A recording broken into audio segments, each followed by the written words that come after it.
یہ کوئی ایک تو خیر فیوچر کے بارے میں پریڈکٹ کرنا مشکل ہے، بٹ مجھے لگتا ہے کہ شاید یہ اس لیے چلے گا کیونکہ اب ایم کیو ایم کے پاس آپشنز بہت زیادہ نہیں ہیں. دیکھیں پرانی ایم کیو ایم اور نئی ایم کیو ایم میں فرق یہ ہے کہ پرانی ایم کیو ایم جو تھی وہ شہر کو ایکچولی ہاسٹیج کر سکتی تھی نا، تو اب تو ان کے پاس اس قسم کا کوئی مسل پاور نہیں ہے. سیٹس بھی بہت کم ہو گئی ہیں، پی پی پی کو ان کی ضرورت نہیں ہے، تو اب انہوں نے پی ٹی آئی سے اتحاد نہیں کرنا تو کہاں جانا ہے؟ اور اگر پی ٹی آئی نہیں ڈیلیور کرتی تو یہ کدھر جائیں گے چھوڑ کے 6 ممبرز کے ساتھ، انلیس کہ of course P T I کو بہت ضرورت رہے ان کی نمبرز کی.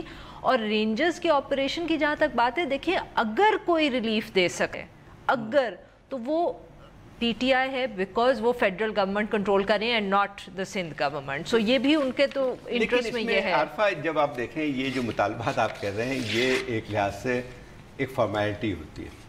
اگر آپ تھوڑی سی جائیں جب بھی ایم کیو ایم کو کسی پارٹی کے ساتھ ضرورت ہوتی ہے، اس سے پہلے بھی تو وہ سارے کے سارے مطالبات مان لیتے ہیں اور اسی قسم کے اس سے ہٹ کے مطالبات نہیں ہوئے.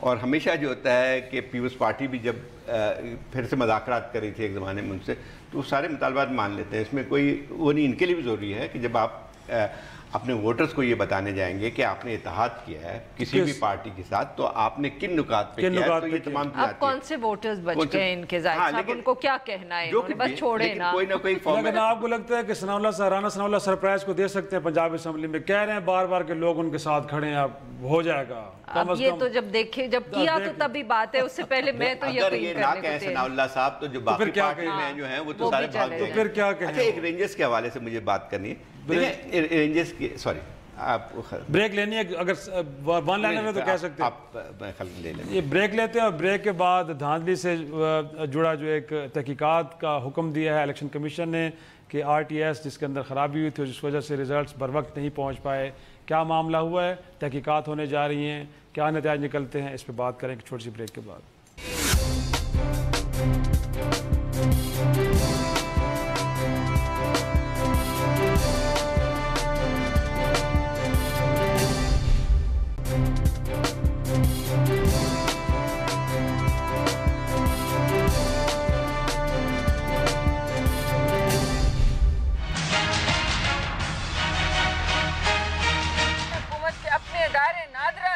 اعتراض کیا ہے، بہت بڑی بات ہے. یہ اعتراض کیا ہے کہ ہم نے نہیں، یہ سلپیج نہیں ہوئی، یہ غلطی نہیں ہوئی، یہ غلطی سے بند نہیں ہوا، یہ اتفاق سے نہیں معطل ہوا، یہ بند کیا گیا.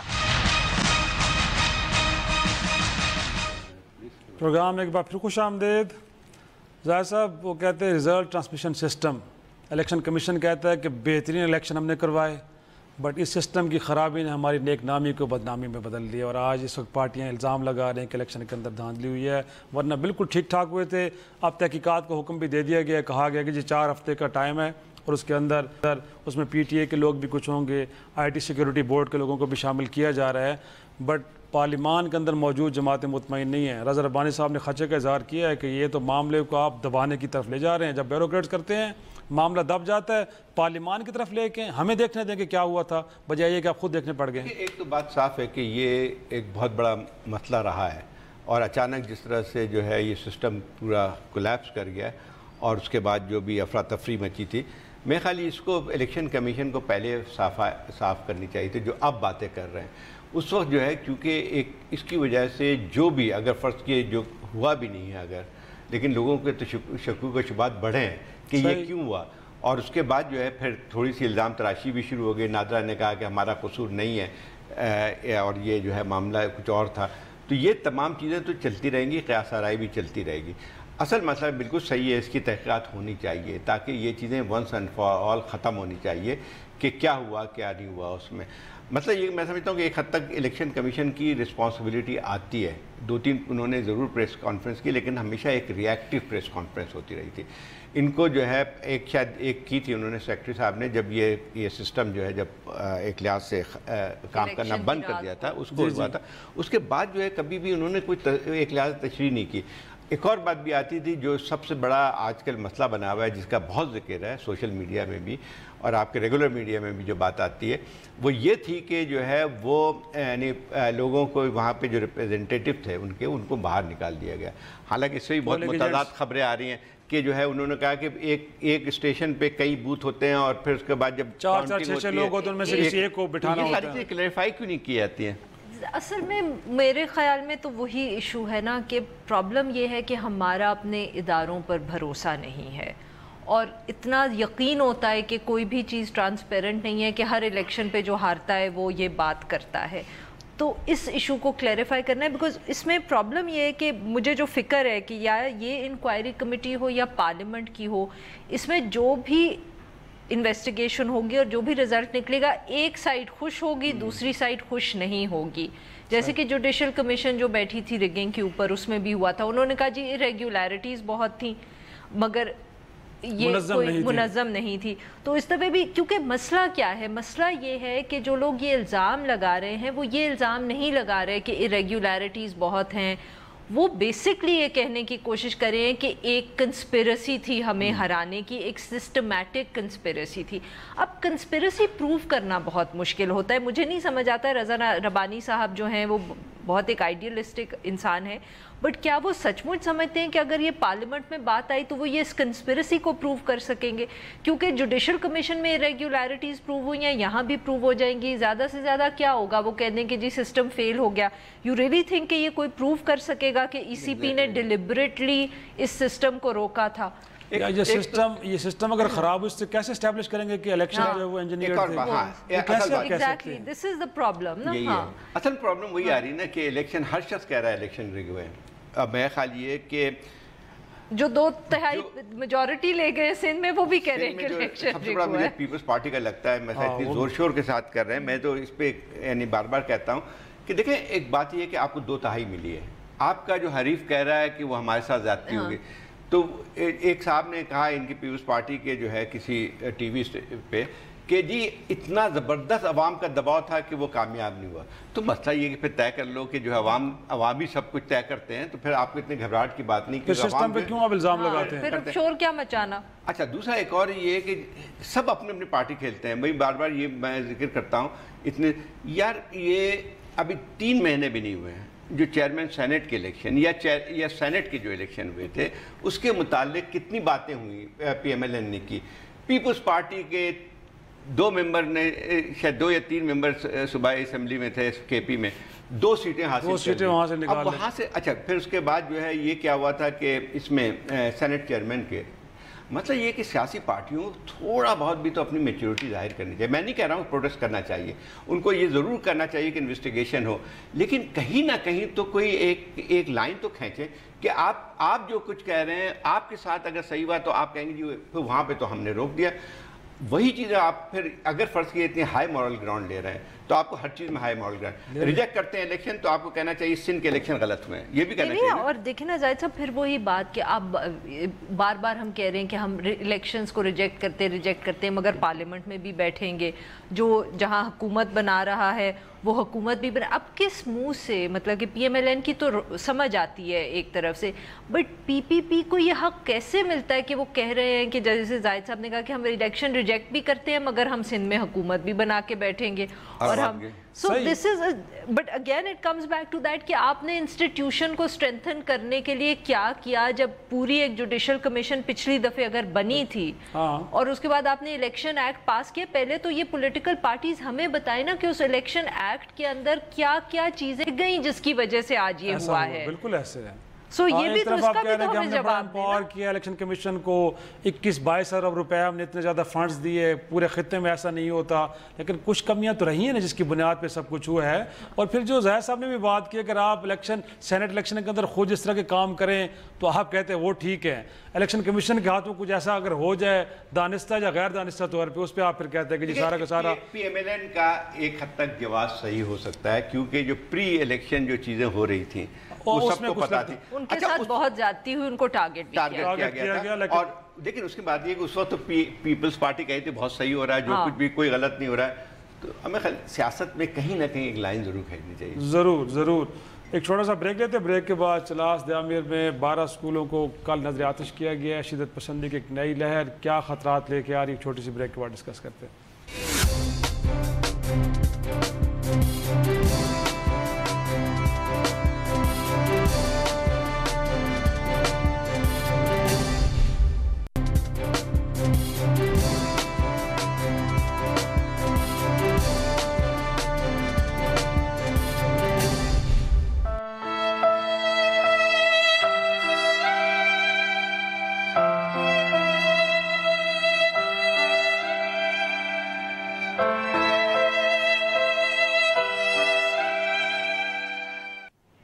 پروگرام میں ایک بار پھر خوش آمدید. ریاست شمالی کا جات کسی زمانے میں بڑے پرامن تصور ہوا کرتے تھے, لیکن ہم دیکھتے ہیں کہ پچھلی ایک دہائی میں وہاں پہ صورتحال بدلی ہے. فرقہ وارانہ تنظیمیں بھی نظر آئی ہیں, وہاں پہ فسادات بھی ہوئے ہیں. اور اب رات یہ جو ایک واقعہ ہوا جس کے اندر 12 سے 14 اسکولوں کو وہاں پہ توڑ پھوڑ بھی کی گئی, جلا دیا گیا. یہ ٹرینڈ ہمیں سوات میں نظر آیا تھا. آپ کو یاد ہوگا جب سوات میں ملا فضل اللہ اور باقی لوگوں نے جب وہاں پہ دہشت گردی کی کاروائیاں شروع کی تو اسکولوں کو بھی ٹارگٹ کیا گیا تھا. بس اس علاقے میں فرقہ وارانہ فسادات تو ضرور ہوئے ہیں, لیکن یہ چیزیں پہلی بار نظر آئی ہیں. اگرچہ لوگوں نے رسپونڈ کیا, اس کو کہا گیا کہ شاید دیامیر بادشاہ ڈیم اور سی پیک کے خلاف یہ سازش ہے, اور کچھ باہر سے لوگ کسی کو خیر اب سازش ہم تو ہر چیز کو کہہ دیتے ہیں, اصل مسئلے کو دیکھتے نہیں. اصل چیز یہی ہے کہ جیسے آپ نے کہا, صحیح کہا ہے کہ یہاں پہ یہ انتہا پسند تنظیمیں بہت عرصے سے متحرک تھیں. اب وہ یقینی طور پہ اس کا جو ہے زیادہ تر سیکٹیرین آرگنائزیشن تھی, اور وہاں پہ اچھا خاصے فسادات بھی ہوتے رہے. اور تو وہی ہے کہ جب سیکٹرین آرگنائزیشن کی ہم بات کرتے ہیں تو وہ ان کا درمیان, اور جو دوسری ہم ملیٹنٹ آرگنائزیشن یا تحریک طالبان پاکستان متعلق کہتے ہیں, تو ان کے نظریات میں کوئی فرق نہیں ہے, بلکہ ایک دوسرے کے ساتھ دیتے رہیں. اور آپ کو یاد ہوگا چند سال پہلے یہاں پہ ایک واقعہ ہوا تھا جس میں کوئی غیر ملکی کوئی پیما تھے جن کے جو ہے ان پہ اٹیک ہوا تھا, اور وہ اسی علاقے سے تھوڑا سا ہوا تھا. تو یہ علاقے تو ہیں بنے ہوئے, لیکن یہ بات آپ کی صحیح ہے کہ یہ پہلا اس قسم کا واقعہ ہے کہ جو ہے اسکولوں پہ حملہ کیا گیا یا ان کو جلایا گیا, لڑکیوں کو خاص طور پہ. تو ہمیشہ جو ہے انتہا پسند تنظیموں کا نشانہ جو ہے اسی قسم کی چیزیں ہوتی ہیں. ایک دو مقاصد ہوتے ہیں اس کے, ایک تو یہ کہ نظریاتی طور پہ ان کا ایک ہے سوچ کہ لڑکیوں کو تعلیم نہیں دینی چاہیے, تو ایک تو بنیادی طور پہ یہ ہوتا ہے. لیکن دوسری بات یہ کہ اس قسم کی کارروائی کر کے وہ اپنے آپ کو نمایاں بھی کرتے ہیں, ایک کہ اس کی ایک پبلسٹی ویلیو بھی ہوتی ہے کہ آپ نہیں کیا, لیکن ابھی تک کسی نے نہیں لیا اس نے کلیم کسی نے نہیں کیا. وڈ یو لنک, کیا ہم کہہ سکتے ہیں کہ جو الیکشن سے پہلے 2-3 بہت بڑے واقعات ہوئے تھے کافی عرصے کے بعد, کہ یہ شاید اس کی ہی ایک کڑی ہے, یا اس کو ہم کہہ رہے ہیں کہ یہ بالکل مختلف ہے؟ میں اس لیے یہ سوال اٹھا رہی ہوں کیونکہ ہم الیکشنز کے دوران obviously ایک دم اٹیکس ہوئے اور we were all taken by surprise. Khyber Pakhtunkhwa میں 1-2 ہوئے, اور اس کے اوپر ہم نے یہی بات کی کہ کیونکہ الیکشنز ہو رہے ہیں آج کل, تو ویسے بھی جو سیاستدان ہیں ان کی سیکیورٹی کم ہو جاتی ہے, وہ بیکاز بہت زیادہ ایکسیسیبل ہو جاتے ہیں, تو شاید اٹیکس کرنا آسان ہو جاتا ہے. میرے خیال اس میں اس کا براہ راست تعلق نہیں ہے. ایک تو جیسے وہ علاقہ جو ہے وہ وہاں پہ الیکشن کی کوئی سرگرمیاں نہیں تھی, ایک تو یہ بات ہوئی. دوسری بات یہ تھی کہ یہ جس نے بھی کیا ہے وہ بہت ہی معمولی چھوٹے 2-4 لوگ ہوں گے, کیونکہ اس قسم کی ہوتے ہیں رات کے اندھیرے میں آگ لگا کے چلے گئے ہیں, وہ بھی نہیں. میرا پوائنٹ صرف اس طرح تھا کہ وہ جو ایک سیکیورٹی سچویشن بنی تھی الیکشنز میں, کہ شاید اس وقت سیکیورٹی پہ there were other things happening in the country, اتنا فوکس نہیں رہا سیکیورٹی پہ. ہم نے کچھ اس قسم کی لوگوں نے باتیں کی کہ وہ واقعات ہو گئے, تو کیا یہ اس کی کڑی ہے in that sense کہ we are saying کہ سیکیورٹی میں شاید کوئی لوپ ہولز رہ گئے ہیں؟ نہیں ہے. ایک تو وہی بات جیسے پہلے کی کہ وہاں پہ سیکیورٹی کا اس لیے اثر نہیں پڑا کہ وہ اس علاقے میں تو الیکشن کا کوئی تھا ہی نہیں. دوسری بات وہی پھر تھوڑی سی ایک بات میں کہتا ہوں, جس قسم کا حملہ بھی ہوا ہے تو اس کی کیپیسٹی بہت بڑی نظر نہیں آتی ہے. یہ تو رات کو چلتے ہوئے جو ہے آپ نے اسکولوں میں آگ لگا دی یا اس قسم کے دھماکے کر دیے, تو وہ کوئی مگر اس سے 12-14 اسکول سر, اس کا مطلب 12-14 دیہات ہے جہاں پہ وہ لوگ گئے ہیں. پر میری جہاں پہ کچھ صحافیوں سے بات ہوئی, انہوں نے کہا کہ یقینی طور پہ مقامی لوگوں نے دیکھا ضرور ہوگا, لیکن اگین اگر مسلح لوگ ہوں گے, آرگنائز لوگ کے آئے ہوں گے, اس سے سر یہ بھی ایک تاثر تو ملتا ہے نا کہ وہاں پہ ان کے سلیپر سیلز موجود ہیں جن کو مکمل طور پہ ڈسمینٹل نہیں کیا گیا. ان کا نیٹ ورک وہاں پہ موجود ہے, جو کچھ بھی چاہیں کرنا کر سکتے ہیں. اگر 14 اسکولوں کو انہوں نے جلایا تو کل کو وہاں پہ کہتے ہیں کہ وہاں پہ تو ویپن لے کے بھی لوگ کھلے عام پھرتے ہیں. تو میرے خیال میں آگے چل کے خدا نہ خاصہ کچھ سے بڑی وارداتیں بھی ہو سکتی ہیں. میں کہہ رہا ہوں اس سے بہت بڑے واقعات اس علاقے میں ہو چکے ہیں. جی وہ تو پہلے ماضی میں ہم ضرور, اب وہی بات آتی ہے, وہی بات ایڈریس بھی کیا گیا, ایڈریس بھی کیا گیا. لیکن اس سے ایک اور بات بھی آتی ہے کہ اس قسم کی کارروائی جو ہوتی ہے نا, جس کو کہتے ہیں موبائل گوریلا جو ہے اس ٹائپ کے, وہ بھی بہت ساری چیزیں ہو جاتی ہیں. تو میرا خیال یہ کہ جو آپ کی بات صحیح ہو سکتی ہے کہ اس کو لوگوں نے دیکھا ہوگا، لیکن شاید اگر دیکھا ہوگا تو کم از کم تھوڑی سی جو ہے وہ لیکن ایک اور بات سے تحقیقات سے اور بات ثابت آئے گی، کیونکہ وہاں پہ جو ایک سیکٹرین جو ہے اس کا بھی کافی عمل دخل رہتا ہے کہ کس علاقے میں یہ اسکول جلایا گیا، وہ بھی بہت اہم چیز ہے۔ اور شاید پھر I think we'll have to wait and see, کیونکہ ایک تو یہ دیکھنا پڑے گا کہ اس کی کوئی رسپانسبلٹی کلیم کرتا ہے کہ نہیں ایک آدھ دن کے بعد بھی، دوسرا یہ کہ ایسے واقعات دہرائے جاتے ہیں کہ نہیں، کہ یہ ون آف ہے کہ بیکاز سوات میں تو دیکھیں یہ جب شروع ہوئے تھے تو تب تک ملیٹنسی وہاں پہنچ چکی تھی، اور مطلب کہ بائی پروڈکٹ تھا جو اسکولز کے اوپر اٹیکس تھے آرگنائز تھا، but it was a by product, یہ نہیں تھا کہ پہلے اسکولز پہ اٹیک ہوئے اور اس کے بعد ہمیں پتہ چلا کہ طالبان وہاں آئے، وہاں ذرا وہ فرق تھا، ڈیفرنٹ تھا۔ لیکن جو بھی ہے مطلب یہ بہت یعنی تشویش والی بات ضرور ہے، اس کو جو ہے اس کے خلاف کارروائی ضرور ہونی چاہیے۔ ایک چھوٹا سا بریک لیتے اور بریک کے بعد 20 اگست غداری کا مقدمہ جنرل مشرف کے خلاف پھر سے شروع ہونے جا رہا ہے، خان صاحب کے لیے کتنا بڑا امتحان ثابت ہو سکتا ہے۔ ایک بریک لیتے ہیں۔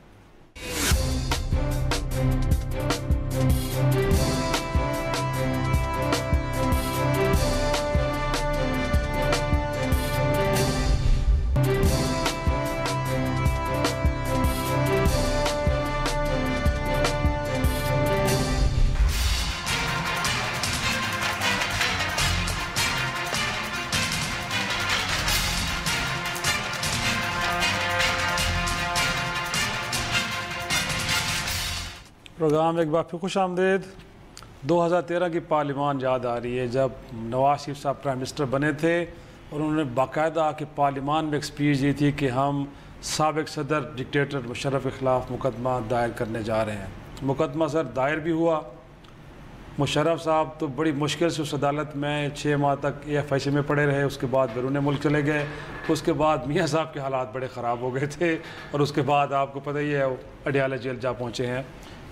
20 اگست کو یہ مقدمہ پھر شروع ہونے جا رہا ہے، اب کی بار خان صاحب اقتدار میں ہوں گے۔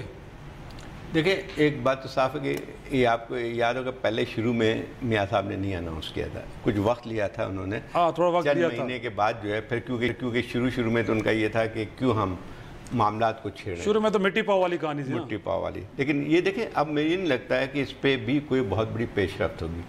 ایک تو یہ ضرور ہے کہ جو بھی پاور میں ہوگا اس کو اس کے خلاف یہ بات اس کے متعلق یہ بات آئے گی کہ آپ اس کو حتمی اس میں نتیجے پہنچائیں مقدمے۔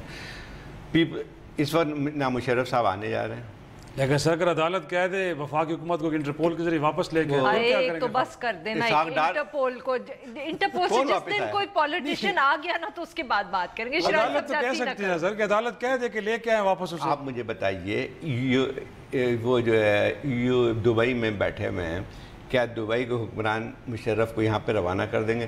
دیکھیں یہ ساری چیزیں ہیں، کوئی بھی پولیٹیکل یا اسحاق ڈار واپس آ گئے ہیں، ان کو بھی یہ الطاف حسین کے بھی ریڈ وارنٹ نکلے تھے، وہ واپس آ گئے ہیں کیا؟ نہیں، کبھی بھی کسی بھی جو پولیٹیشین ہوتا ہے اس کے لیے Interpol is not going to make any efforts, let's be very clear. وہ گینگ وار کے اس کو تو واپس کر دیا تھا نا، وہ کرمنل تھا۔ دیکھیں اب آپ ذاتی نہ کریں نا، آپ سیاستدان کو اور عزیر بلوچ کو ایک اس میں تو نہ کھڑا کریں نا۔ تو یہ بھی سنگین ہے، اس میں تو سنگین ضرور ہے، مگر یہ سیاستدان ہے اور ہمیں سیاستدان کو اور ایک آئی تھنک کرمنل کو کمپیئر۔ اب جیسے ویسے تو امریکہ سے وہ بھی آگے تھے، بینک آف پنجاب کا جو رمیش خان، وہ تو سارے کرمنل تھے، اور آپ نے اس کے اوپر کیس بھی بنایا ہوا تھا، اس پہ کورٹ کی جو ہے بلکہ بعض چیزوں پہ تو اس کے فیصلے بھی آ گئے تھے، یعنی کوئی بھی نہیں آ سکتا۔ اب کیا مطلب کتنے سے ریڈ وارنٹ اس وقت؟ حسن شریف، نواز شریف، حسین حقانی کا بھی، اچھا اس کے بعد جو ہے یہ آپ کے اسحاق ڈار جو کہ لندن کی سڑکوں میں گھوم رہے ہیں۔ اب نہیں، یہ تو خیر کہنے کی بات ہے۔ ویسے بھی اب اس کے اندر ایشو یہ، کیونکہ اب آپ نے بات کری دی کہ دیکھیں نواز شریف صاحب کے لیے مشرف کا ٹرائل ایک ذاتی ایشو تھا، جبکہ آئی ڈونٹ تھنک کہ عمران خان صاحب کے لیے یہ کسی قسم کا ذاتی ایشو ہوگا۔ I mean that's the basic، let the court take، جو بھی کورٹ کرے گا۔ ابھی تو پہلے وہ حکومت بنانے میں مصروف ہے، انہوں نے تو اس کے لیے پروسیکیوٹر بھی، حکومت بنے گی تو اس کے بعد وہ کریں گے نا۔ تو یو تھنک کہ 20 اگست تک حکومت بن چکی ہوگی اور وہ پروسیکیوٹر بھی بنا دیں گے، یہ تو بھی اس کو بھی تھوڑا وقت لگے گا نا۔ لیکن یہ تو کم از کم آپ کہہ رہی ہیں کہ ان کا اس میں ذاتی اناد نہیں ہے تو ان پہ پریشر تو بڑا کم ہوگا نا۔ وہ تاثر تو نہیں آئے گا کہ کہیں ان کے ساتھ زیادتی ہوئی تھی تو بدلہ لینے جا رہے ہیں. اب خان صاحب کو تو میرے خیال میں اس معاملے پہ آ کے بڑھ سکتے ہیں کہ ہاں اگر عدالتیں کچھ احکامات جاری کرتے تو ان کی تعمیل بھی کی جا سکتی ہے. نا کہ نواز شریف صاحب کے لیے یہ ذاتی ایشو تھا تو شاید انہوں نے ہو سکتا ہے کہ اس کو پش کیا ہو یا ٹیک اپ کیا, بٹ عمران خان صاحب کا اس میں کوئی انٹرسٹ نہیں ہوگا. لیکن مشرف کا جرم آپ کو خیال میں وہ کوئی جرم نہیں ہے, وہ بس جرم ہے مشرف کا نہیں, but I would like to correct ان سے مشرف کا جو جرم تھا نا وہ 99 تھا, وہ ایمرجنسی نہیں تھی. جو چیز رول بیک ہو گئی ہے اس کے اوپر ہم ٹرائل کیوں کریں؟ اگر ہمیں سیریس ہوتے نواز شریف صاحب بھی اور پی ایم ایل این بھی, میرا یہ ذاتی خیال ہے, تو پھر let start with the original sin نا. اور سب سے پہلے مل گیا تھا نہیں, یہ تو کوئی بات نہیں نا کہ جو چیز رول بیک ہو گئی اس کو آپ کریں اور جو اصل جو جرم تھا اس کے اوپر آپ ٹرائی نہیں کریں, یہ کیا بات ہے؟ لیکن میں ایک اور بات بھی کہہ رہا ہوں, دیکھیں یہ سیاسی ہر بات استعمال ہوگا, سب کو پتہ ہے. پیپلز پارٹی بھی کرے گی, لیکن پیپلز پارٹی جو ہے وہ کبھی کسی نے نہیں کہا کہ گارڈ آف آنر بھی ملا تھا ان کو, اور وہ 6 مہینے تک. آج آپ کو پی پی پی پہ کچھ زیادہ ہی غصہ آیا ہوا ہے. لگتا ہے کہ اپوزیشن کی طرف سے نا یہ ساری چیزیں جو آئیں گی ہر پارٹی کی طرف سے آئیں گی, تو میں کہہ رہا ہوں ہر ایک کا اپنا اپنا انٹرسٹ بھی بن کے آتا ہے. پی ایم ایل این نے جو بھی ان کو اجازت کس نے دی؟ بغیر ای سی ایل کے ہٹائے جانے پہ تو کوئی جا نہیں سکتے تھے نا مشرف صاحب, اتنی زیادہ طاقت تھی.